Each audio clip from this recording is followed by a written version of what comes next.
Hoje eu quero falar com você sobre o que fazer, ou melhor, o que eu preciso saber, o que você precisa saber sobre sofrimento. Veja, a palavra não é tudo que você tem que saber sobre sofrimento, não.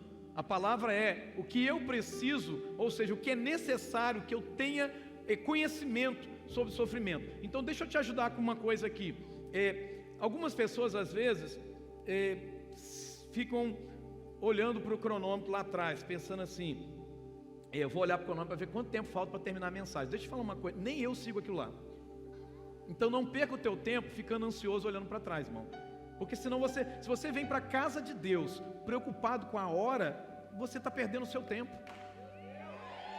Porque o que Deus quer tratar na sua vida, você não vai receber, porque você está tão preocupado com tempo, que você não consegue absorver a palavra.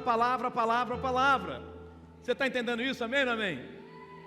Então, eu preciso compartilhar isso com você, porque às vezes, deixa eu ver quanto tempo falta. Irmão, nem eu sigo aquele negócio. Então quero desarmar você. Sabe o que é isso que está operando na tua vida? Ansiedade. É que nem aquela pessoa que está assistindo um filme ou uma pregação e ele aperta o play para ver quantos minutos faltam para o final. Você está entendendo? Ou uma série, quantos minutos faltam para acabar? Não faz isso não, irmão. É que nem um futebol, fica lá vendo quanto tempo falta. Você não pode seguir aquilo, porque no final o juiz ainda dá acréscimo. É ou não é verdade? Então vamos para a palavra então, amém? Glória a Deus. Pega a sua Bíblia aí, João capítulo 9. Ó, irmão, se você fizer desse jeito, eu não vou ler a Bíblia não. Tem que fazer melhor. Agora sim, irmão, agora sim. Ó, eu estava pregando ontem em São Mateus, o povo lá está nessa pegada também, irmão. Não, eu falo assim, não é possível que a igreja que eu sou pastor, eu prego em outro lugar. A igreja onde eu prego está fazendo mais do que nós que estamos aqui aprendendo desde o começo. Não, irmão, vamos lá. João capítulo 9. Todo mundo achou, amém ou amém? Glória a Deus. Você pode ficar de pé um pouquinho aí? Em nome de Jesus. A Bíblia diz, ao passar, algumas versões trazem, enquanto Jesus caminhava, ao caminhar, enquanto Jesus andava, enquanto ele caminhava. Então várias versões vão trazer isso para nós. Mas a minha diz, ao passar, Jesus viu um cego de nascença. E aqui é importante a gente entender, Jesus viu um cego de nascença, mas por que aquele cego de nascença atraiu a atenção de Jesus? Porque ele estava numa posição de mendigar. Uma pessoa que era cega, ou tinha alguma deficiência física na época de Jesus, alguma limitação, o que sobrava para essa pessoa era mendigar. E é isso que estava acontecendo com ele estava mendigando. Então Jesus olha para ele. Agora, é que é interessante, quando Jesus olha para o cego, não era assim, olhar, num olhar que se perde, mas um olhar que se fixa. Ele viu algo ali estava acontecendo, houve uma atração ali de Jesus para a necessidade daquele homem. E aqui tem uma revelação muito importante para nós. O texto então continua dizendo, então quando as pessoas olharam, os seus discípulos olharam Jesus olhando para aquele cego parado ali, quando eles perceberam isso, a Bíblia diz que os discípulos, então no verso 2, lhe perguntaram, mestre, quem pecou? Este homem ou seus pais para que ele nascesse cego? Disse Jesus, nem ele nem seus pais pecaram. Pausa. Jesus não está dizendo que os pais dele não tinham pecado. Jesus não está dizendo que ele não tinha pecado. Jesus estava dizendo o seguinte, se vocês estão procurando um pecado específico na vida dos pais dele, ou na vida dele, que gerasse essa consequência para ele viver desse jeito, não há esse pecado. É isso que Jesus está respondendo. Jesus não está dizendo que eles eram santos que não tinham pecado, não é nada disso. Continuando, nem ele nem seus pais pecaram, mas isto aconteceu para que a obra de Deus se manifestasse na vida dele. Enquanto é dia, precisamos realizar a obra daquele que me enviou. A noite se aproxima quando ninguém pode trabalhar. Enquanto estou no mundo, eu sou a luz do mundo. Tendo dito isso, cuspiu no chão, misturou terra com saliva e aplicou-a aos olhos do homem. Então lhe disse, vai, ou vá lavar-se no tanque de Siloé, que significa enviado. O homem foi, lavou-se e voltou vendo. Diga, o homem foi, lavou-se e voltou vendo. Diga mais uma vez, o homem foi, lavou-se e voltou vendo. Que o Senhor nos abençoe pela sua palavra. Você pode se assentar. A palavra de Deus nos diz que Jesus estava caminhando, preste muita atenção agora. Jesus estava caminhando e ele viu um cego de nascença, preste atenção nisso. Então, como eu disse para você, aqui já tem uma revelação importante para nós. A primeira revelação que eu encontro nesse texto é o seguinte: enquanto Jesus caminhava, ele não deixava de notar as pessoas ao seu redor. Ele não deixava de notar. Sabe, pessoas orientadas por resultado, focadas por resultado, geralmente elas se perdem das pessoas durante o processo. Nós vivemos uma geração que está se perdendo das pessoas, que não nota as pessoas enquanto caminha, não nota alguém com necessidade, não nota alguém precisando. A gente estava pedalando no sábado e tinha uma menina que estava com a bicicleta dela parada e tentando botar corrente e não conseguia de nenhum jeito. E aí eu vi e fiquei incomodado com aquilo, falei com os meninos, vamos voltar para ajudar? E aí eu lembro que um deles falou assim, eu nem percebi, porque a gente às vezes estava tão focado no que a gente ia fazer. A gente está vendo essa geração que está tão focada no que tem que ser feito, que a gente acaba esquecendo das pessoas ao nosso redor. Quantos estão aqui entendendo isso? Então quando eu olho para Jesus, Jesus não deixava de notar as pessoas ao seu redor. Ele não perdia, ele não se perdia das pessoas ao seu redor. Nós hoje nos perdemos das pessoas através da tecnologia, nós nos perdemos das pessoas por causa do dinheiro, nós nos perdemos das pessoas por causa dos muitos compromissos que nós temos, nós nos perdemos das pessoas por causa da falta de tempo, e a gente esquece por não perceber as pessoas ao nosso redor. Um fenômeno que tem acontecido ultimamente, e eu posso dizer isso para você como pastor, é que os velórios têm ficado cada vez com menos pessoas, cada ano que passa. Sabe por quê? Porque as pessoas estão tão envolvidas com si mesmas que elas esquecem dos outros que têm necessidade. E isso está gerando uma sucessão de dor. Por quê? Porque, por exemplo, alguém faleceu, eu não fui lá naquele velório, não fiquei com aquela família, não dei assistência àquelas pessoas, ok. Mas quando alguém da minha família falece e ninguém vem, eu fico revoltado. Como assim? Poxa, quase ninguém da minha igreja compareceu. Irmão, mas você também não compareceu no velório de outras pessoas. Você está entendendo isso, irmão? Amém? Então, irmão, a gente se perde por causa dos muitos compromissos. Agora, olha para a sua Bíblia, verso 1. Ao passar, Jesus viu, e a versão revisualizada diz, um homem cego de nascença. O original fala isso. A NVI está me dizendo que Jesus viu um cego de nascença. Mas eu quero te ajudar com uma coisa. A NVI não aborda da maneira correta esse versículo. Porque no original aparece assim, Jesus viu um homem cego de nascença. Então escuta, antes de Jesus ver o cego, ele viu o homem. Você não entendeu, né? Antes de ver o cego, ele viu o homem. É assim que Jesus é. Antes de ver o teu defeito, ele vê você. Antes de ver a situação que você está vivendo, ele vê você. Ele vê o seu coração. A Bíblia diz que o anjo do Senhor veio até Gideão e falou, homem valente. Gideão estava malhando trigo no lagar, e em nenhum momento o anjo falou assim, rapaz, você está se escondendo aí, você está com medo. O anjo não disse isso, o anjo disse, você é um homem valente. Escute, Deus não olha para você, Deus não olha para mim e nos vê com os óculos da doença. Nós é que olhamos muitas vezes para as pessoas assim. Às vezes as primeiras coisas que notamos em alguém são os defeitos dessa pessoa. Você está entendendo isso, amém ou amém? Jesus não nos vê com os óculos, ou os óculos das marcas do passado. Jesus não nos vê com os óculos dos desequilíbrios das nossas emoções. Jesus não nos vê por trás dos nossos, ou melhor, Ele nos vê por trás dos nossos medos. Ele nos vê além dos nossos medos. Toque alguém e diga, Jesus não vê você como o mundo te vê. Ao contrário de nós, né, irmãos? Quando olhamos para alguém que possui alguma limitação ou algum pecado, a gente classifica a pessoa pela limitação. Olha lá, surdo, cego, adúltero, paralítico, viciado. A gente classifica pela limitação. Jesus não classifica pela limitação. Você está entendendo isso, amém? Mendigando, sujo, arrebentado com o pecado, mas Jesus continua vendo homens e mulheres. Nós precisamos resgatar isso no nosso coração. Nós precisamos olhar para as pessoas e ver quem elas são na essência, e não como elas estão agora, de acordo com as circunstâncias que estão vivendo. Você está entendendo isso? É nesse contexto, irmão, que Jesus vai nos dar respostas para a seguinte pergunta: o que nós precisamos saber sobre sofrimento? Esse é o tema dessa mensagem. O que você precisa saber sobre sofrimento? A primeira lição que eu encontro, o que você precisa saber sobre sofrimento, é que eu acredito, irmão, que Jesus, ao parar para olhar para aquele homem cego de nascença, ele já nasceu cego, ele já não enxergava.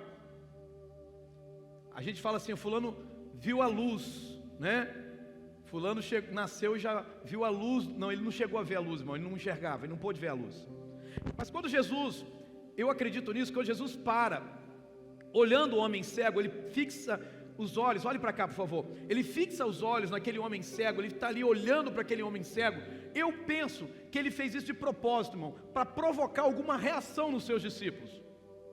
Sabe, é como se de repente você estivesse andando comigo para algum lugar, e de repente eu parasse e ficasse assim. E aí, claro, aquele momento alguém tem que falar alguma coisa. O pastor parou, deve ter alguma coisa que ele viu que a gente precisa ver. Então eu penso que Jesus fez isso de propósito, para provocar uma reação nos discípulos. Porque durante muito tempo, irmão, as pessoas olhavam umas para as outras com limitações ou deficiências, como é mais conhecido, e excluía essas pessoas do convívio social, excluía essas pessoas de uma vida em sociedade. Era feito assim, um local específico para colocar pessoas com deficiência. Coloca lá, montou esse pessoal lá. Hoje, para a glória de Deus e para bem da sociedade, existe um negócio chamado inclusão social. Hoje nós temos crianças com limitações, aquilo que muitas vezes se classifica como deficiência, estudando com outras crianças que não possuem as mesmas limitações. Então há um convívio. E você sabe que a criança desenvolve muito mais assim? Por exemplo, Asaf tem um amiguinho que tem uma limitação, e Asaf gosta tanto dele, e de certa forma até o protege. Isso é maravilhoso. Nós não podemos, irmãos, pegar alguém e tirar, excluir. Quando a gente aproxima essas pessoas, a gente começa a pensar melhor na vida. Meu Deus, eu não tenho sido tão grato pelo meu filho, porque há tantas crianças que nascem com deficiência, com lutas, com dificuldade. O meu filho está aqui, e eu me acostumei com aquilo que é normal. Você está entendendo isso? Está perto do teu filho, abraça teu filho, fala: Deus, obrigado pelo meu filho, obrigado pela minha filha, obrigado. Agora, na época de Jesus, irmão, não sobrava muito para um homem cego, paralítico, a não ser uma coisa: mendigar. Era a única coisa que sobrava. Homens com deficiências naquela época, eles eram, sobrava para eles, ou seja, a única coisa que restava para eles era só mendigar. Veja só, o próprio versículo 8 desse texto, que eu não li, diz assim: os vizinhos que dantes conheciam de vista aquele homem como mendigo, porque era o que ele fazia, perguntavam: mas não é esse que estava sentado pedindo esmola, porque agora ele está curado? Os vizinhos se espantam. Mas não é esse o mendigo? Então era isso que ele fazia. Agora, mais terrível do que você desprezar alguém com uma deficiência, mais terrível do que você olhar para uma pessoa que tem limitações e desprezar essa pessoa, para mim, mais terrível é a pessoa que possui a limitação, é a pessoa que possui a deficiência, se valer disso para tirar dinheiro dos outros. Para mim é pior, irmão. Pior do que alguém desprezar, está tudo errado, mas pior do que alguém desprezar uma pessoa que tem a limitação, é a pessoa que tem limitação tentar ganhar dinheiro com a limitação dela. O ser humano é assim, né, irmão? Comover os outros para arrancar dinheiro dos outros. Mas quando Jesus para, e Jesus olha para o homem cego, todos os discípulos também pararam. Só que agora eles começam a espiritualizar o momento. Olha aqui para mim, irmão. Eles vão espiritualizar o momento. Eles vão aplicar agora um pouco de teologia no processo. E eles viram: mestre, como se eles conhecessem muita coisa. Quem pecou? Este homem ou os seus pais, para que ele nascesse cego? Eles espiritualizaram aquele momento, igual a gente gosta de fazer. A gente ama espiritualizar os momentos. A gente vai num velório e começa a espiritualizar: não, Deus quis assim, foi melhor assim. Imagina você dizer isso num velório, onde o homem que morreu esmagado por uma carreta. e o caixão não pode ser aberto. Você vai dizer para o filho dele: Deus quis assim, que seu pai virasse um pastel. Você pensou isso, irmão? Isso é loucura. Mas a gente gosta de espiritualizar as coisas. A gente tem essa mania, não, mas foi muito bom você ter batido o carro. Foi muito bom, porque imagina se acontecesse uma coisa pior lá na frente. A gente gosta de espiritualizar, irmão. A gente quer dar resposta para aquilo que não tem resposta. Deixa eu te falar uma coisa: a gente precisa aprender a viver com o mistério. O mistério pertence a Deus, e é bom que a gente não saiba de tudo, porque quanto mais a gente sabe, irmão, mais complica para nós. O mistério é o campo de Deus. Deixa Deus cuidar do negócio, irmão. Deus não chamou a gente para ficar dando explicação para nada nem para ninguém, irmão. Deus chamou a gente para consolar. É que a gente tem uma mania de controle, né? A gente acha que se a gente entender, a gente controla. Se eu entender, eu controlo. Se eu entender, eu controlo. Se eu entender, e se eu não entender, eu fico desesperado. Mas Deus ama tirar o controle da nossa mão, viu? Amém? Então, escute isso. A sua primeira reação diante de uma dor, a sua primeira reação diante de um sofrimento, a sua primeira reação diante de um problema, de uma dificuldade, vai dizer muito sobre aquilo que está operando no seu coração. Você quer descobrir o que está no seu coração? Você vai ver na sua reação diante de um momento, de uma dificuldade, de uma dor, de um sofrimento. Nesse momento aqui, está aparecendo agora o que estava operando no coração dos discípulos. No coração dos discípulos operava o seguinte: Deus, castiga. Pisou fora da faixa, pau nele. Então eles querem achar o fundamento para aquele sofrimento. E eles perguntam: foi ele ou foi o pai dele? De quem é a culpa desse negócio para ele estar vivendo desse jeito? Porque tem que haver uma explicação para isso. Agora veja, às vezes, irmão, a gente quer saber o tipo de demônio que está agindo, a casta específica, a explicação teológica para isso que está acontecendo. A gente quer saber se isso cabe na nossa teologia. Só que definitivamente essa não é a questão, essa não é a coisa principal. A resposta de Jesus nos mostra isso. Jesus disse o seguinte: nem ele pecou, nem seus pais, mas foi para que se manifestem nele as obras de Deus. Então eu quero pensar com você, irmão, nesse versículo. O versículo 3, ele é a chave do entendimento para todos os versículos que nós lemos aqui agora, do 1 até o 7, e depois também os consequentes. Agora veja, a conclusão que eu chego sobre a primeira coisa que eu e você precisamos saber sobre o sofrimento é o seguinte: o mais importante não é discutir o sofrimento, o mais importante é discutir a solução para o sofrimento. Toque alguém, diga isso para essa pessoa: pode manter isso aqui, o pessoal está me vendo, então pode manter. O mais importante não é discutir a razão de um sofrimento, o mais importante é você discutir a solução para o sofrimento. Então, ao invés da gente ficar se degladiando, se debatendo, por quê, para quê? Irmão, deixa eu te falar um negócio aqui. Vamos falar um negócio aqui, irmão. Me perdoa a franqueza. Vamos parar com a palhaçada que a gente vai fazendo. Escuta aqui, irmão, porque eu também me incluo nisso. Já fiz isso muitas vezes. Nunca pergunte para Deus por quê. Pergunte para Deus para quê. Irmão, isso é palhaçada, irmão. Isso é boboseira. A gente vai ouvindo isso, vai repetindo que nem papagaio de pirata e não para pensar. Você pode perguntar para Deus o que você quiser. Se Deus vai responder, é outra coisa. Você vai ver o salmista falando: Deus, por que o Senhor se esqueceu de mim? E você vê Deus matando o salmista. A gente cria umas ideias erradas, irmão. Irmão, particularmente eu acho isso uma palhaçada, irmão. Não, eu já preguei isso, irmão, eu até me arrependo disso. Nunca diga a Deus por quê, diga a Deus para quê. Palhaçada, irmão. Você pode falar: Deus, por quê? Você não quer saber, irmão? Deus vai dizer, se Ele quiser responder, Ele te responde. Se Ele não quiser, Ele também não te responde. Eu costumo falar essa brincadeira: irmão, pergunta para mim o que você quiser, e eu respondo se eu quiser. Pronto. Você pode perguntar o que você quiser, e eu respondo se eu quiser. Pronto, final, não é verdade, irmão? Então a gente pode perguntar para Deus: Deus, por quê, Senhor? Por quê? Se Deus quiser te responder, Ele vai te dar revelação. Você quer ver uma coisa? Vou te contar uma história.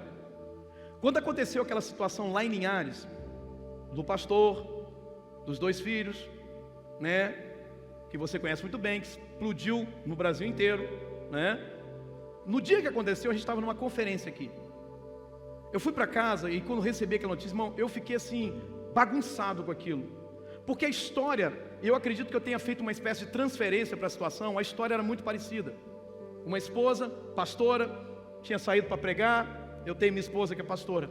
2 filhos, a idade muito parecida. Na ocasião, era Azaf e Itai com 5 e com 3 anos, e Itai com 3 e Azaf com 5, hoje com 6 e 4, acho que já tinha até 6 e 4 na época, não, tinha 5 e 3, a idade muito parecida, os meninos dormiam no quarto deles, igualzinho os meus, que eu estou tentando até hoje, né?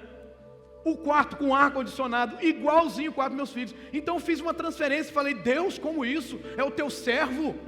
Por quê? Eu falei para Deus: por que, Senhor? É o teu servo, 2 crianças inocentes. Eu entrei em crise com Deus, irmão.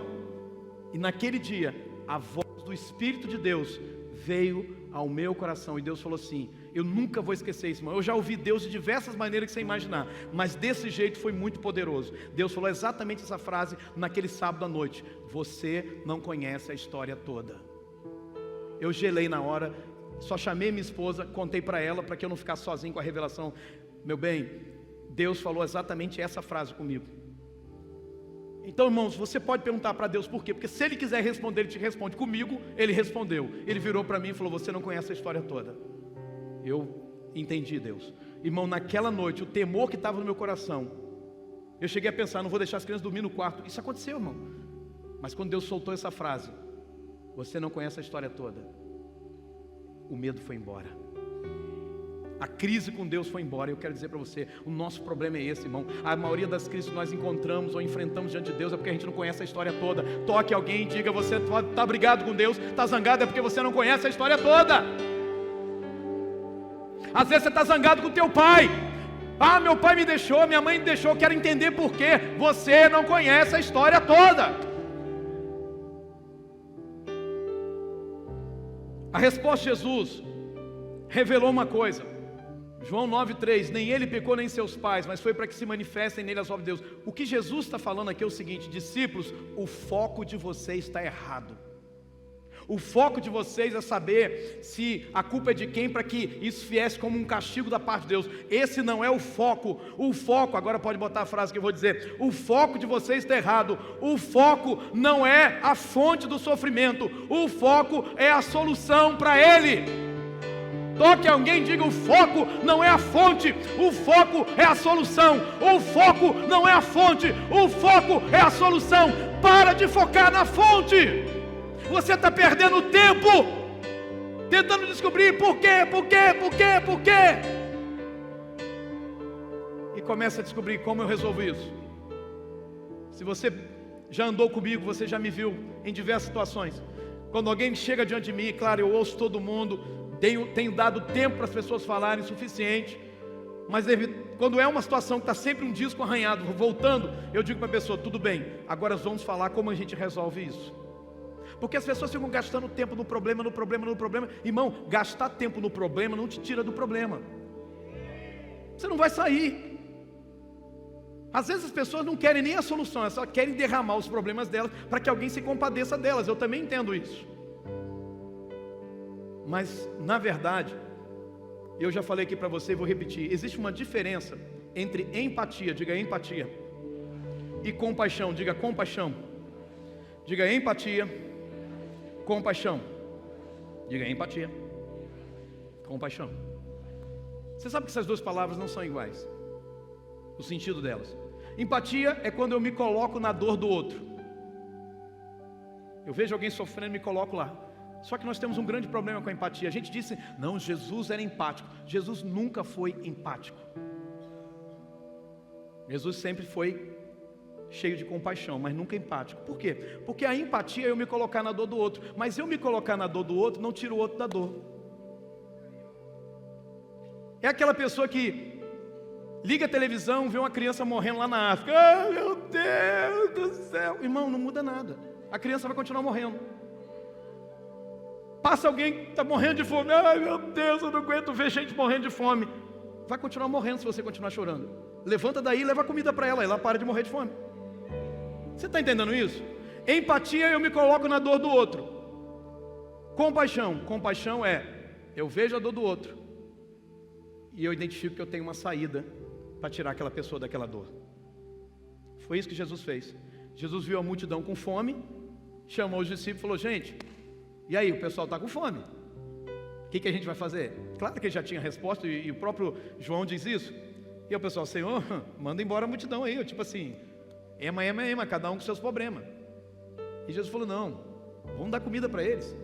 essa é a solução. Qual é a solução para alguém que está com fome? Dá comida. Aí eles falam, não, peraí, Senhor, a gente não tem dinheiro, a gente até tem dinheiro, mas mesmo que tivesse dinheiro, e aí que você é interessante, abrir um parênteses aqui, o caixa do ministério de Jesus era muito gordo, irmão, porque os discípulos falam assim, Senhor, se a gente fosse comprar pão para todo mundo, precisaria de X dinheiro, mas se a gente fosse comprar pão para todo mundo, onde é que a gente vai achar essa hora um lugar aberto para comprar?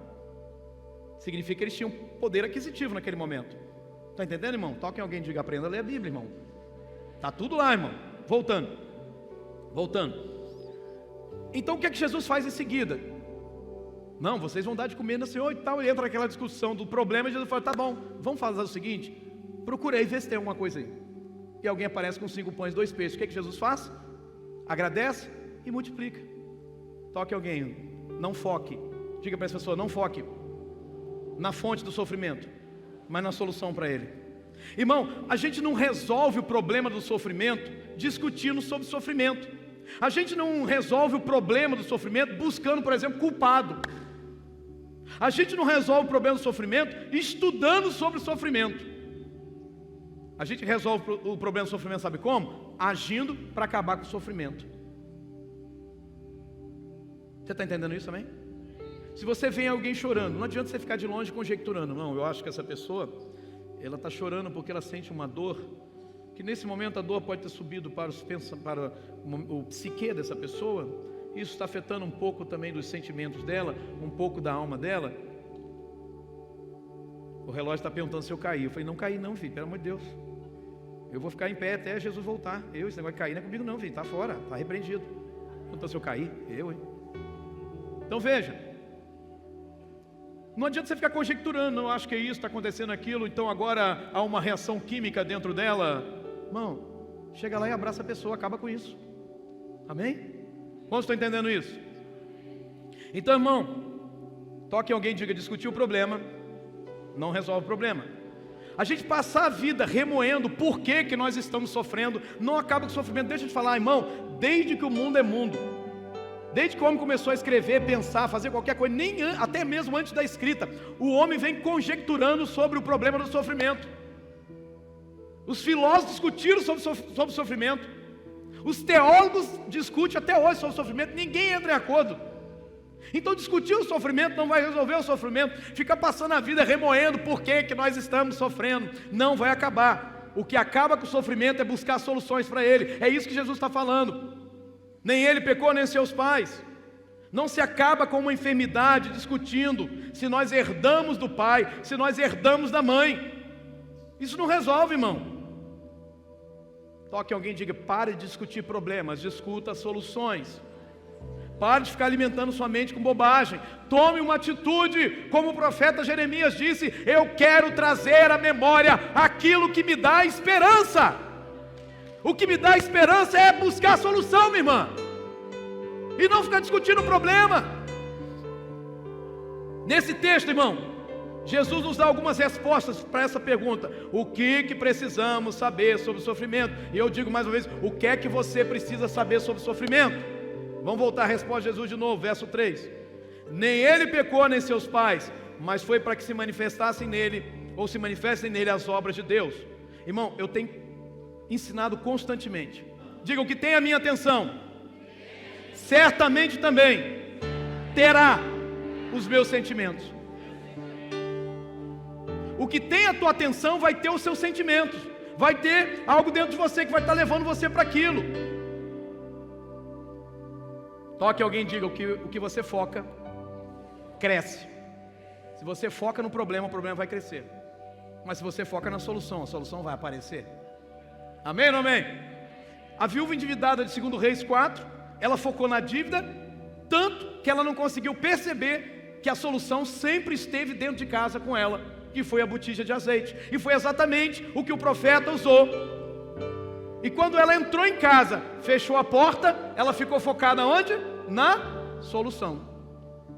Quando ela entrou em casa, fechou a porta, ela focou na solução. Quando ela focou na solução, o problema foi resolvido. Entendeu, Juju? Quando você foca na solução, você está um passo para o problema ser resolvido. Diga amém. Diga mais uma vez, o que eu foco, cresce. Tem muita gente aumentando as suas dores nessa terra porque só fala de dor.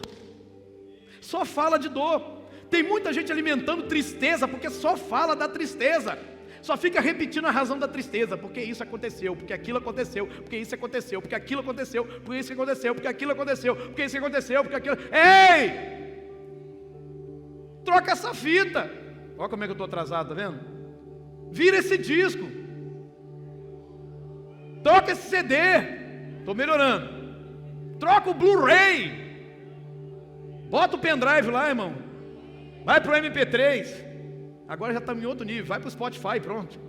Estou melhorando, irmão. Evolução. Tem muita gente, irmão, potencializando a dor da rejeição, porque só fala disso.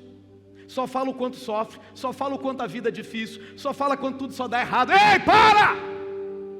Grita com a tua alma: por que estás abatido, a minha alma? Por que te perturbas dentro de mim? Espera em Deus, porque ainda eu o louvarei. Aleluia! Eu gosto da versão revisualizada que diz assim: ponha a tua esperança em Deus. Toque alguém e diga isso: ponha a tua esperança em Deus. Jesus falou que o sofrimento daquele homem era uma oportunidade para manifestar a glória de Deus. Ele diz no verso 3: para que se manifestem, diga comigo, para que se manifestem nele as obras de Deus. Irmão, o sofrimento que você passa, o sofrimento que eu passo é uma oportunidade para manifestar a obra de Deus na nossa vida. Deixa eu te ajudar com uma coisa. Que obras seriam essas? Obras é a mesma palavra que aparece lá em Efésios, aliás, em Gálatas, quando fala em Efésios também, quando fala das obras da carne. Obra significa aquilo com o qual alguém está envolvido. Obra é a mesma coisa que aparece lá em 1 João 3,8, quando fala das obras do diabo, que Jesus veio para destruir. Obra significa aquilo que alguém está envolvido. Então eu creio que durante todo o tempo que Jesus esteve nessa terra, Ele esteve culpado em cumprir Isaías 61, que diz: o Espírito do Senhor. Aqui está uma lista de obras de Deus para a tua vida, diga amém. O Espírito do Senhor está sobre mim, porque Ele me ungiu para pregar boas novas aos pobres. Primeira obra, pregar boas novas aos pobres. Ele me enviou para proclamar liberdade aos presos, diga liberdade aos presos, e recuperação de vista aos cegos, diga recuperação de vista aos cegos, para libertar os oprimidos e proclamar o ano da graça do Senhor. Toda essa profecia se resume em 1 João 3,8. Para isto se manifestou o Filho de Deus, para destruir as obras do diabo, libertar da prisão, curar os cegos, ministrar aos quebrantados. É para isso que Ele veio. Jesus disse exatamente com o que Deus está envolvido.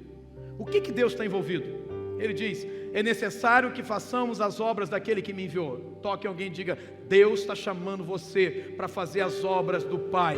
As obras do Pai. Ele está falando façamos. Ele está aqui juntando comigo e com você. Ele nos incluiu nesse negócio. Eu e você somos e fomos chamados para fazer as obras do Pai. Isso não é só obra de Jesus, é sua também, é da igreja. Ele diz: é necessário que façamos as obras daquele que me enviou enquanto é dia. A noite vem quando ninguém pode trabalhar. Talvez Jesus estava falando do momento da sua crucificação. Ali não dava mais para trabalhar. Todo mundo estava aterrorizado com aquele momento. Eu não sei a que noite Jesus se refere, mas há um momento onde a obra não pode ser feita. Mas, irmão, deixa eu te falar uma coisa. Toque alguém e diga: ainda é dia. Ainda é dia, irmão. O Espírito de Deus está nessa terra. O Espírito de Deus está sobre mim e sobre você. Ainda é dia. Nós podemos fazer as obras do Pai. Você está tão tímido hoje, irmão. Você não aplaude. Só a irmã ali que está. Irmão, eu vou te levar comigo para onde for pregar, viu? Pegou comigo, amém? Está comigo, irmão? Está comigo? Pegou a benção? Pegou a benção, irmão? Pegou? Então tá bom. Pega aí, irmão. Perdeu a benção aí, viu, irmão? É isso aí, ó. Jesus disse o seguinte: enquanto eu estou no mundo, eu sou a luz do mundo. Amém? Mas agora Jesus não está mais no mundo. E aí? E aí? Deu ruim? Deu não. Jesus apontou para mim, para você e falou assim: vós sois a luz do mundo. Vós sois a luz do mundo. Enquanto você está no mundo, meu irmão, você é a luz desse mundo. Enquanto você está na sua rua, você é a luz da sua rua. Enquanto você está no seu bairro, você é a luz do seu bairro. Enquanto eu estou nessa cidade, eu sou a luz dessa cidade. Enquanto a igreja está aqui, ela é a luz da cidade. A luz da cidade não é um líder político, a luz da cidade é a igreja. Quem manda e desmanda aqui é a igreja. É a igreja que determina o que acontece e o que não acontece. Se levante na sua rua, se levante na sua casa e diga ao diabo: cai fora da minha casa. Eu sou a luz aqui na minha casa. A sua célula é a luz no seu bairro. Você não tem que viver atemorizado. Porque tem um movimento, tem isso, tem aquilo. Irmão, se levanta. Você é a luz do seu bairro. Você é a luz da sua comunidade. Amém ou não amém? Me dá um microfone de mão aqui, por favor. Então deixa eu falar uma coisa, irmão. O seu sofrimento, o seu problema é uma oportunidade de manifestar a glória de Deus. O problema que está acontecendo na sua rua é uma oportunidade de manifestar a glória de Deus. O problema que está acontecendo na sua família é uma oportunidade de manifestar a glória de Deus.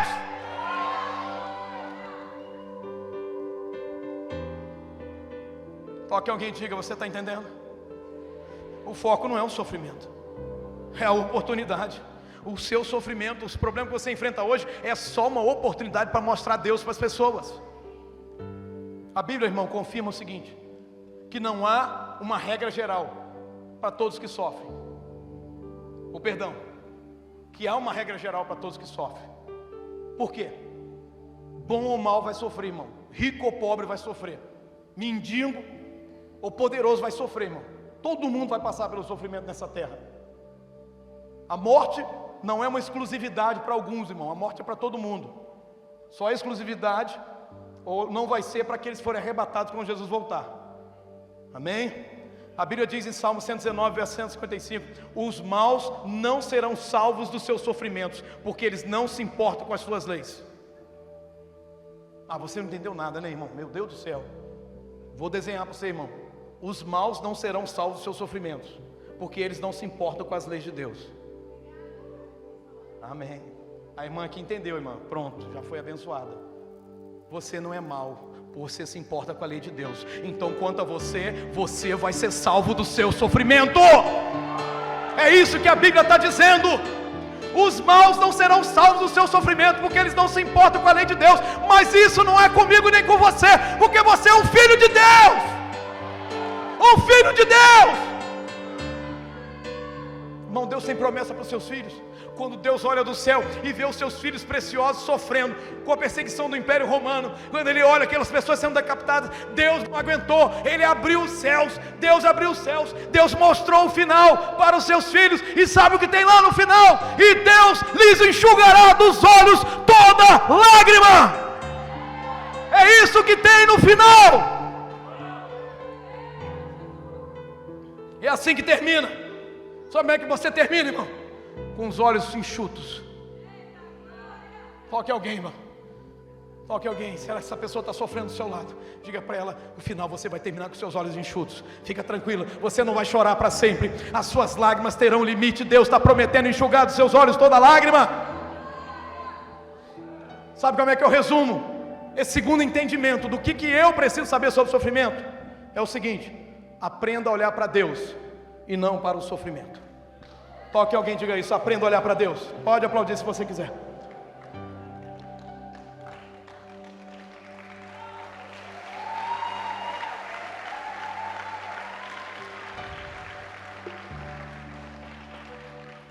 Escuta, quando eu olho para Jesus, irmão, eu sei que Ele levou meu sofrimento. Aleluia. Não, irmão, eu não estou falando isso para motivar você. Eu estou falando porque está escrito, a Bíblia diz: no entanto, era o nosso sofrimento que Ele estava carregando, era a nossa dor que Ele estava suportando. Ele levou o nosso sofrimento. Quando eu olho para Jesus, eu sei que Ele levou o que eu estou passando agora. Irmão, quando a pressão é grande, A palavra de Deus me enche de alegria.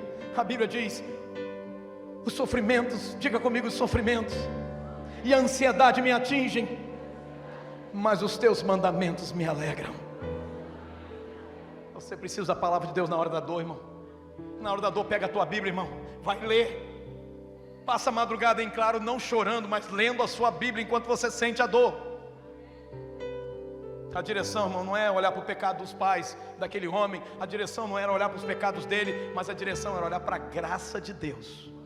Para a graça de Deus. A direção certa não era olhar para o pecado dele, não era olhar para o pecado dos pais dele. A direção é o seguinte: vamos ver o que Deus pode fazer. A solução é olhar para aquilo que Deus poderia fazer. Para onde você está olhando, irmão? Olha para aquilo que Deus pode fazer na sua vida hoje. Olha para aquilo que Deus pode fazer na tua vida agora. Aprenda a olhar para Deus e não para o sofrimento. Deixa eu te falar uma coisa: Deus pode transformar a sua realidade de sofrimento. Deus pode transformar o seu pior momento no seu melhor momento. Deus pode transformar o seu pior momento no seu melhor momento. Davi estava vivendo o pior momento da vida dele, sendo escorraçado pelos seus irmãos. Ele vai levar comida para os irmãos dele. Golias está lá. Era o pior momento, irmão, enfrentar um gigante. Mas Deus foi com Davi. E o pior momento de Davi se transformou no melhor momento. Porque quando Davi derrotou Golias, todo mundo reconheceu o rei que estava dentro de Davi. Toque em alguém e diga: vai ser assim com você. Deus vai transformar o seu pior momento no melhor momento. Deus é o artista que faz com que todas as coisas cooperem para o bem daqueles que amam a Deus. Deus está fazendo esse momento terrível que você está passando, Ele está transformando isso, Ele está fazendo isso cooperar para o seu bem. Imagina um mundo sem sofrimento, irmão, seria maravilhoso, não é verdade? Não é verdade? Mas se não houvesse o sofrimento que você passou, você não seria o homem que você é hoje, a mulher que você é hoje. Você está entendendo isso, irmão? Deus pode transformar, irmão, a pressão em poder. Deus pode transformar a pressão em poder. Repita isso comigo: Deus pode transformar a pressão em poder. Diga mais uma vez: Deus pode transformar a pressão em poder. Diga mais uma vez: Deus pode transformar a pressão em poder. Como isso? É esmagando a laranja que sai o melhor suco, é esmagando a uva que sai o melhor vinho, é esmagando a azeitona que sai o melhor azeite, é esticando as cordas de um violino que sai a melhor canção. Deus pode transformar a pressão em poder. Você precisa saber do seguinte: Deus pode ser glorificado através do seu sofrimento. Deus pode ser glorificado através do seu sofrimento. Como isso, pastor? Foi isso que o Senhor Jesus nos ensinou, quando Ele disse, mais uma vez, palavra de Jesus: para que se manifestem nele as obras de Deus. Jesus estava dizendo: o sofrimento desse homem é uma oportunidade para que se manifestem nele as obras de Deus. Nele é dentro, inclui a pessoa. Irmão, deixa eu te falar uma coisa: no seu sofrimento é Deus e as ações de Deus que têm que ser vistas. É Deus agindo na sua vida, colocando cada coisa no seu devido lugar, ajustando cada detalhe, organizando tudo, alinhando tudo.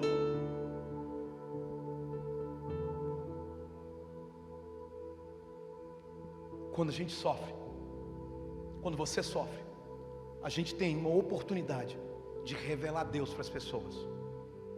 O grande problema é que muita gente, quando passa pelo sofrimento, revela mais de si mesmo, da sua dor, do seu desequilíbrio, da sua falta de fé, do que revelar Deus. Como estou entendendo isso? A Bíblia diz pelo contrário: em tudo mostramos que somos servos de Deus. Como? Como? O texto diz: suportando com muita paciência as aflições, os sofrimentos e as dificuldades. Diga comigo: em tudo mostramos que somos servos de Deus. Como? Suportando com paciência, com muita paciência, as aflições, os sofrimentos e as dificuldades.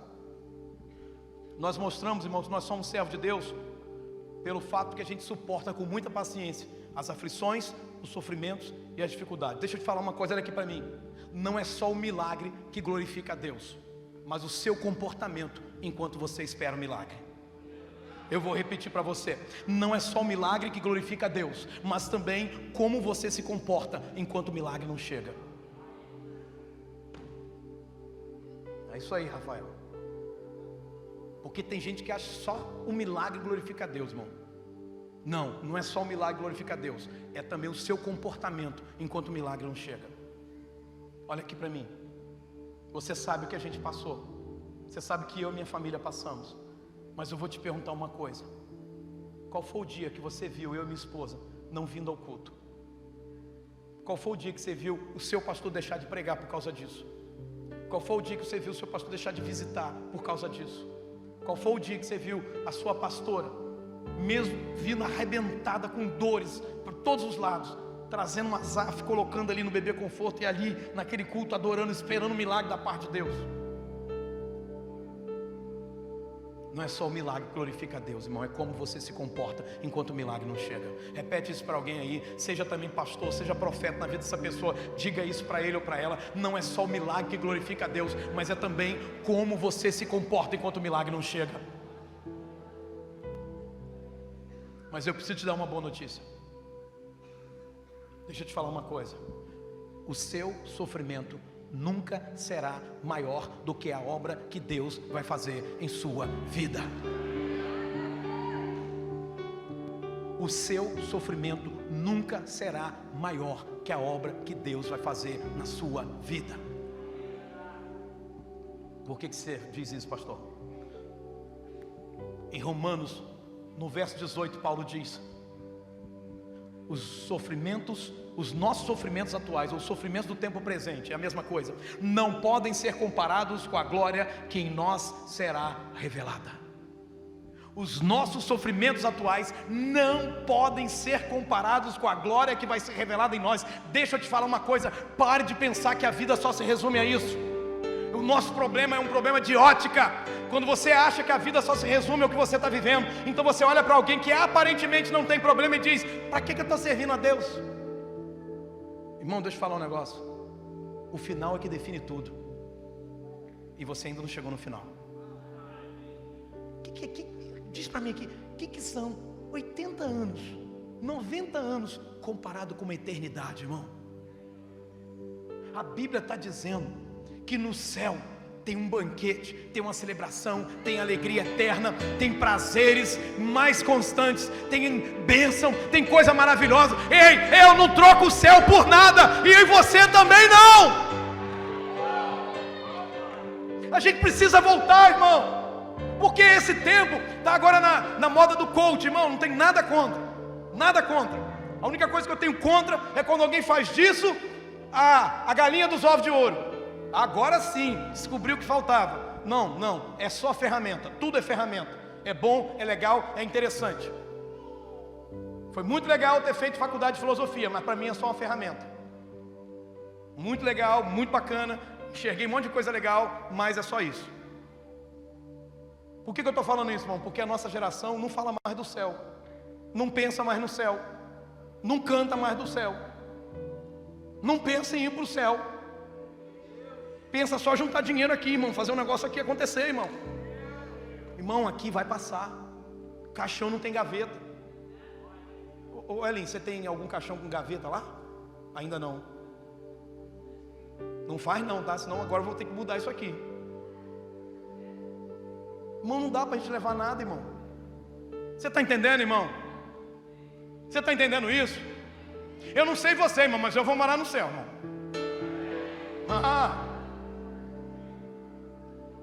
Sofrimento acaba, a dor acaba, a alegria vem. É por isso que você serve a Deus, porque você está olhando para o final, não é para aqui. Aqui passa, irmão. Para de perder seu tempo com as coisas aqui da terra.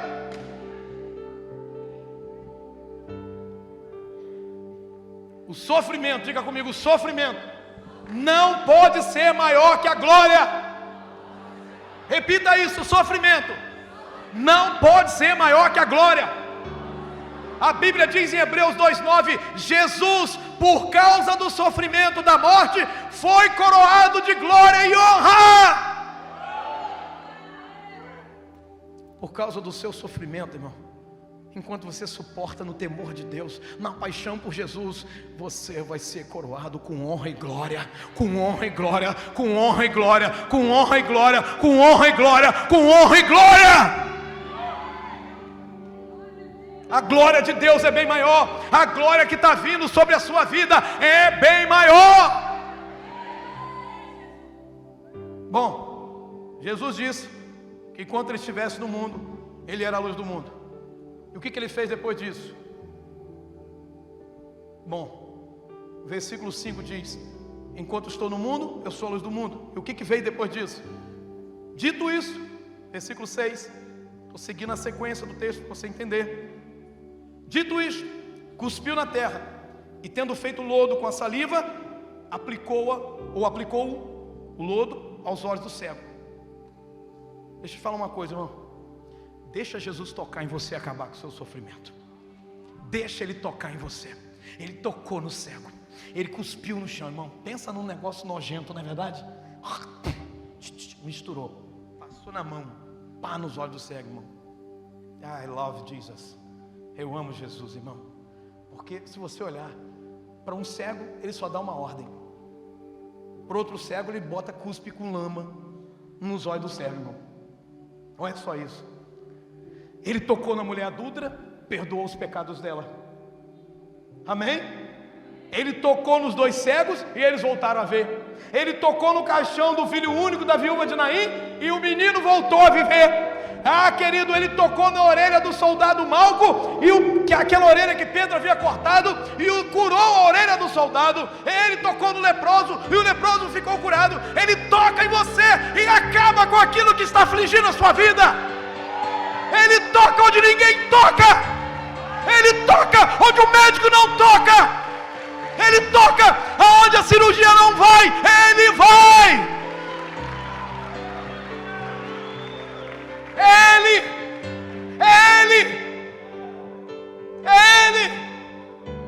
A Bíblia diz que ele olhou para os leprosos e ele, estendendo a mão, tocou-lhe dizendo: eu quero, fica limpo. E no mesmo instante desapareceu a lepra. Sabe o que aconteceu antes? Jesus chegou até perto dele e falou assim: o que você quer, meu filho? E o leproso falou: Senhor, se o Senhor quiser, eu posso ficar limpo. E Jesus falou assim: eu quero. Você não precisa perguntar: Jesus só quer me curar. Ele diz: eu quero. Jesus só quer acabar com o meu sofrimento. Ele diz: eu quero. Você não precisa perguntar se ele quer. Ele quer, ele quer. Diga para a pessoa que está do seu lado: ele quer abençoar você, ele quer derramar favor na tua vida, ele quer. Ele é bom. Há poder no toque de Jesus. Pastor, e se ele não me tocar? Se ele não me tocar, então toque você. Então toque você. A mulher do fluxo de sangue, Jesus não tocou nela, mas ela saiu de casa dizendo uma coisa: eu vou tocar nele e vou ser curada. Ele pode até não me tocar, mas eu vou tocar nele e eu vou ser curada. E ela tocou nele e ela foi curada. Ei! Tá bom. O que aconteceu depois? Depois do toque, Jesus deu uma ordem, dizendo: vai, lava-te no tanque de Siloé, que significa enviado. O que a gente aprende com isso, irmão? Olha para mim aqui, olha para mim aqui. Quando Jesus fez o lodo, passou nos olhos dele, olha para mim. Ele não voltou a ver, irmão. Ele não foi curado. Você está entendendo? Aqui para mim é um segredo de ponta. Semana que vem eu conto para você. Não, estou brincando, hoje eu vou contar, irmão. Você precisa cooperar para que o seu sofrimento acabe. Tenha a sua parte no processo. Tenha a sua parte no processo. Liberar a palavra de cura é com Deus, mas obedecer e andar debaixo dessa palavra é com você. Liberar a palavra de cura é com Deus, mas crer que você vai ser curado é com você, irmão. você precisa cooperar para o seu sofrimento terminar. Como é que você faz isso? Diga: obedecendo a palavra de Jesus. A ordem de Jesus foi para ele assim: vai e lava-te no tanque de Siloé, que significa enviado. Só para você ter uma visão da coisa, existiam vários tanques ali. Tinha o tanque de Betesda, tinha vários tanques, mas o tanque de Siloé era mais um tanque. Jesus falou assim: o tanque que você vai é o de Siloé. Sabe onde está o nosso problema, irmão? Jesus manda a gente fazer de um jeito, mas a gente quer mudar o processo no meio do caminho. Diz: não, mas eu acho que indo por aqui vai dar certo. Deus nos dá uma direção, mas a gente pega a direção que Deus dá e fala: não, mas eu tenho uma ideia melhor. Eu acho que não preciso disso tudo. A gente às vezes acha que nem Naamã. O profeta só mandou o criado dele, o discípulo dele, falou assim: fala para Naamã para ele mergulhar 7 vezes no Rio Jordão. O Rio Jordão é cheio de lama. Manda ele mergulhar. E ele disse: o quê? Mergulhar no Jordão? Tem 2 rios top lá de onde eu venho, da Síria, Abana e Farfá. Eu vou me mergulhar nesse negócio de lodo? Para com isso. Até que um funcionário dele, um servo dele, falou assim: meu senhor, se o profeta tivesse pedido o senhor uma coisa difícil, o senhor não faria? Ele disse: faria. Então, ele pediu uma coisa fácil, vai lá, quebra o seu orgulho, vai lá, desce lá. E a Bíblia diz que ele desceu e fez exatamente. Ele não mergulhou 6, ele não mergulhou 5, ele não mergulhou 4, ele mergulhou 7, do jeito que o profeta falou. E ele saiu dali curado. Irmão, tem que ser do jeito que Deus falou. Se Deus está mandando você largar determinada situação para acabar esse sofrimento, larga. Se Deus está mandando você parar com determinado pecado para acabar esse sofrimento, para. Se Deus está mandando você sair de uma realidade para parar com o pecado, saia. Não tenta alinhavar o negócio. Não, Deus me pediu isso para destruir, mas eu guardei, irmão. Não dá uma de Acã, irmão. Não dá uma de Acã, porque o final não é bom. Acã morre e leva mais gente com ele. A obediência é uma chave poderosa para a nossa cura. Deixa eu te falar uma coisa. Eu vou pregar isso ainda mais para frente. Mas há milagres acontecendo enquanto você caminha. O homem estava cheio de lodo. Eu acredito que ele não conseguia abrir os olhos. Eu não sei, irmão. A Bíblia não diz se ele foi curado no primeiro passo, no segundo, no terceiro, no quarto, no último. A Bíblia diz que ele foi lá e lavou. Quando terminou de lavar, ele voltou vendo. Você está entendendo? Toque alguém e diga para essa pessoa: há milagres acontecendo enquanto você caminha debaixo da obediência da palavra de Deus. Às vezes não acontece na hora, mas você continua acreditando, caminhando. Vai chegar uma hora que você não vai saber nem quando que aconteceu, mas o sofrimento termina, a dor acaba e a vitória vem. Ei, a Bíblia diz: ele foi. Diga: ele foi. Diga: eu vou também. Ele foi, lavou-se e voltou vendo. A glória que está vindo na sua vida é maior do que o seu sofrimento. Nem todo mundo acredita, né? Meu Deus. Quem crê dá um glória aí. Deixa eu te contar uma coisa. Reabra sua mão para receber. Eu quero profetizar na tua vida. Pois te esquecerás dos teus sofrimentos, e deles só terás lembrança como de águas que passaram. Deus está dizendo isso para você nessa noite. Você vai se esquecer do seu sofrimento, e a única lembrança que você vai ter deles é como águas que passaram. Já foi, já aconteceu. Eu vivo o melhor de Deus. Fique de pé no seu lugar. Fique de pé no seu lugar. Em nome de Jesus. Toque em alguém e diga: vai ser assim. Vai ser assim. Vai ser desse jeito. Vai ser desse jeito. Vai ser desse jeito. Vai ser dessa forma. Vai ser dessa forma. Vai ser dessa forma. Irmão, nós vamos cantar uma canção agora. Enquanto a gente canta, você tem uma oportunidade de vir diante do Senhor, apresentar a sua vida, ou aí no seu lugar, como você achar melhor, mas dizer: Deus, eu estou aqui. Faz isso, Senhor. Faz isso na minha vida, Deus. Vai ser assim. Deus te trouxe esse culto essa noite com um propósito. Alguns de vocês acompanharam a live que eu fiz hoje de manhã. Está lá ainda. Corre lá, vai no Instagram, estuda aquele negócio. Muita coisa que eu disse lá, eu não disse nada aqui.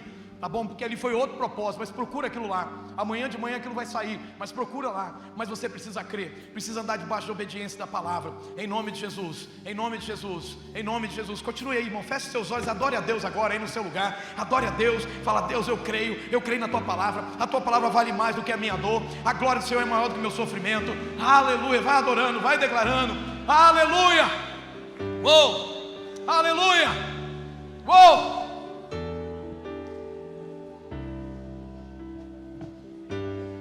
As tribulações deste tempo presente não se comparam com a glória. Vai adorando, meu irmão, aleluia. As tribulações deste tempo presente não se comparam com a glória que há de ser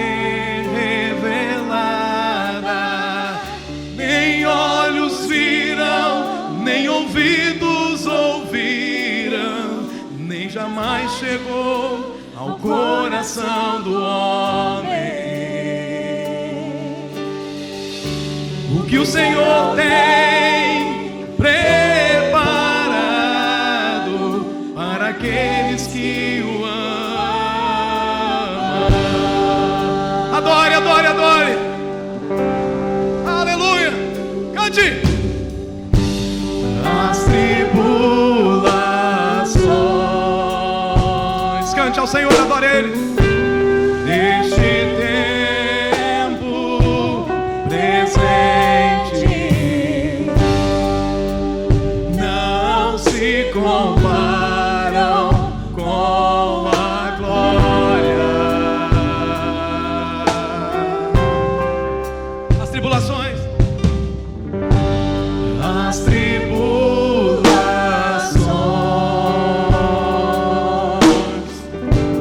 deste tempo presente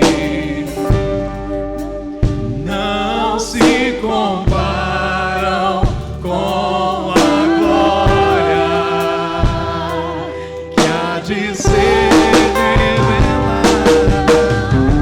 Nem olhos viram, nem ouvidos ouviram, nem jamais chegou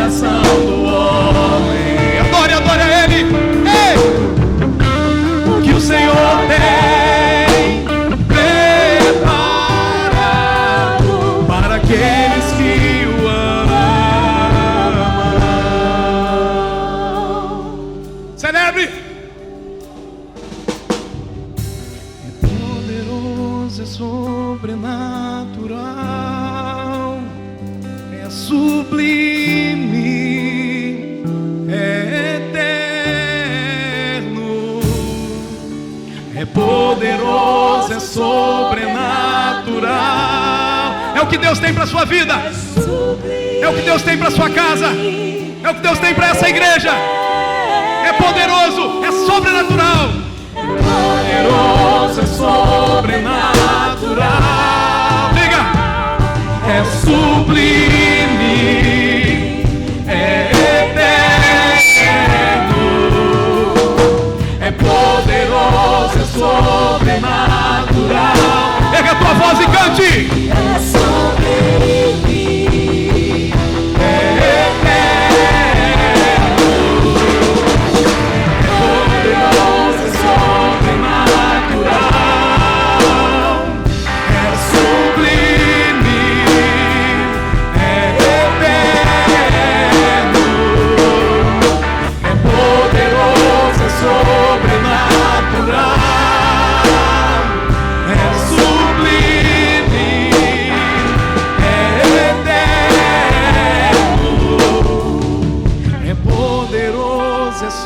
sobrenatural. Diga!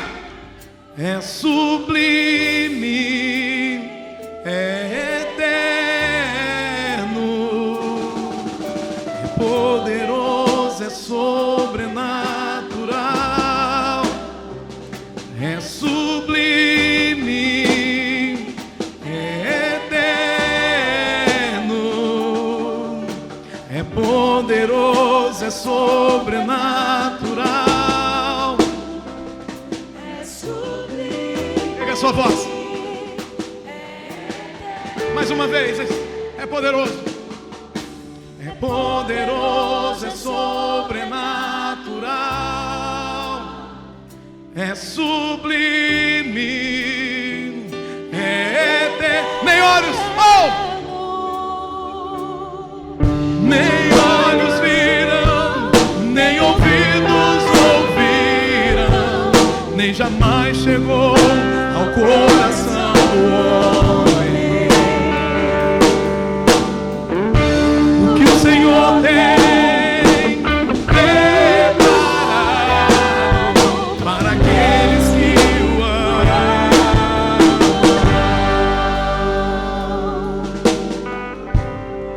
Vai adorando. Eu quero que os intercessores venham aqui para frente agora.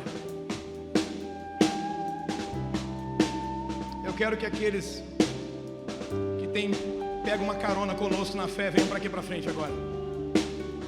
Quero que aqueles diáconos que oram com fé verdadeiramente venham aqui para frente agora. Ministério de intercessão que está de plantão hoje, vem aqui para frente agora. É sublime, é eterno. Abra um espaço maior para que as pessoas possam vir.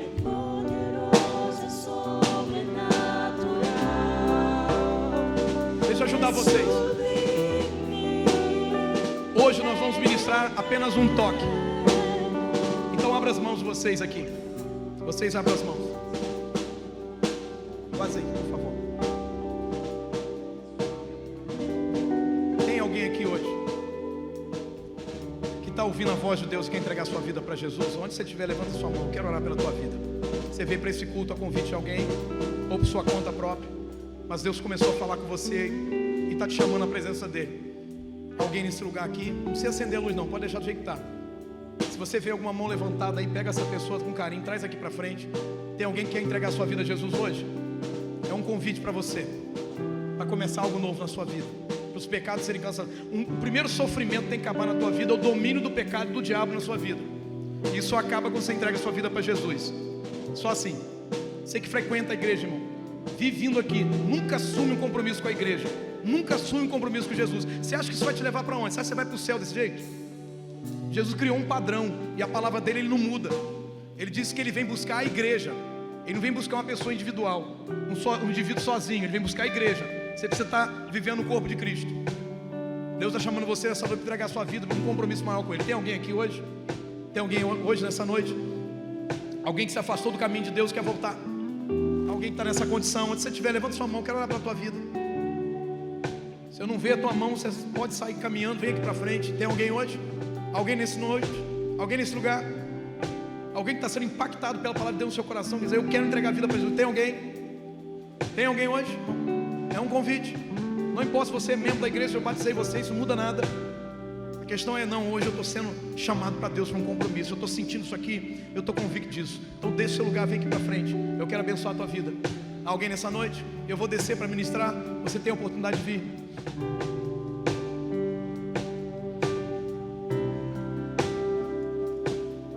Nem jamais chegou ao coração do homem o que o Senhor tem preparado para aqueles que... Vai ministrando isso. Isso de respeito a você. Só vou botar o azeite e depois eu vou orar. Nem ouvidos ouviram, nem jamais chegou ao coração do homem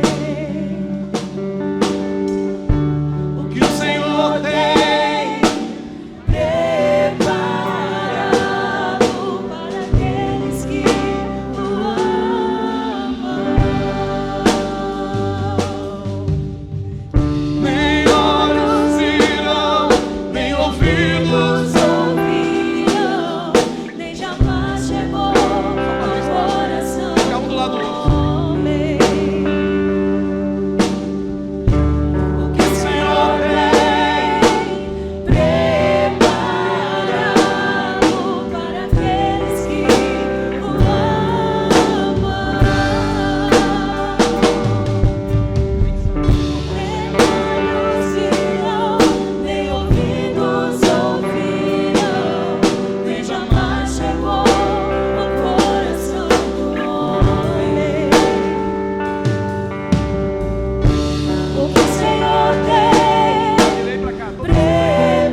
Senhor, em nome de Jesus, eu declaro por fé, a cura vem do Senhor, e nós somos os canais para isso.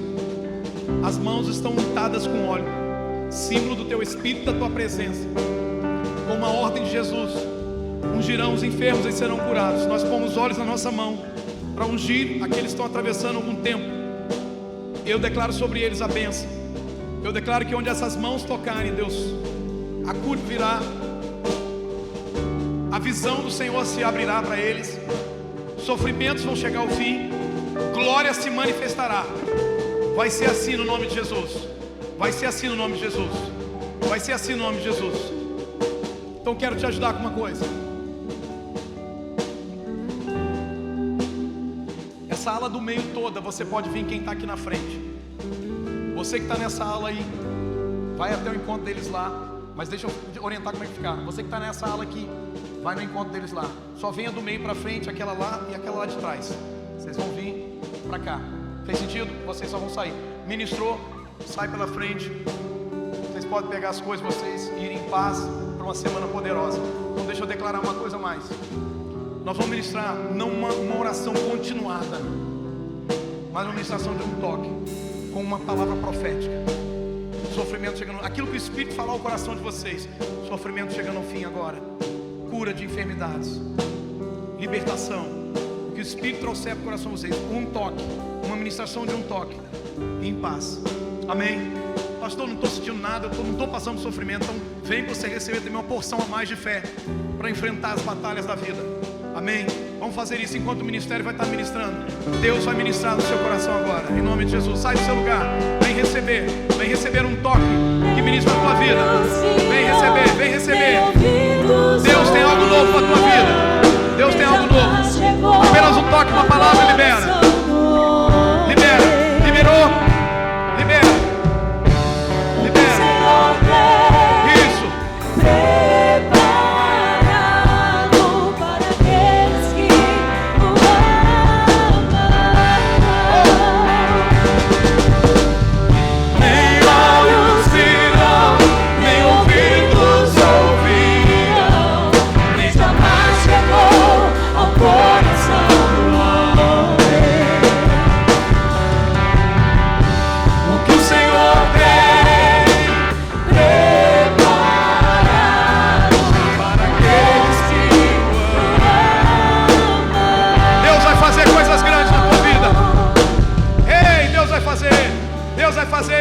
Deus vai fazer coisas grandes. Deus vai fazer coisas grandes. Deus vai fazer coisas grandes. Em nome de Jesus.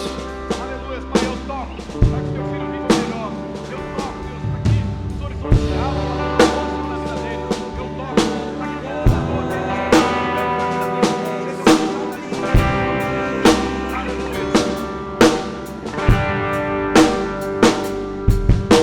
é poderoso, é sobrenatural. Sobrenatural.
sublime, é eterno,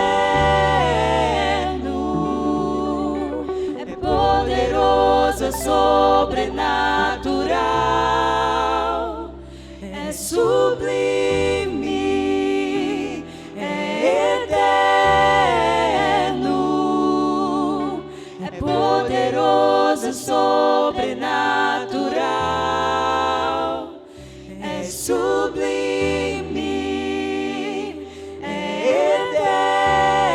eterno, é poderoso, é sobrenatural, é sublime.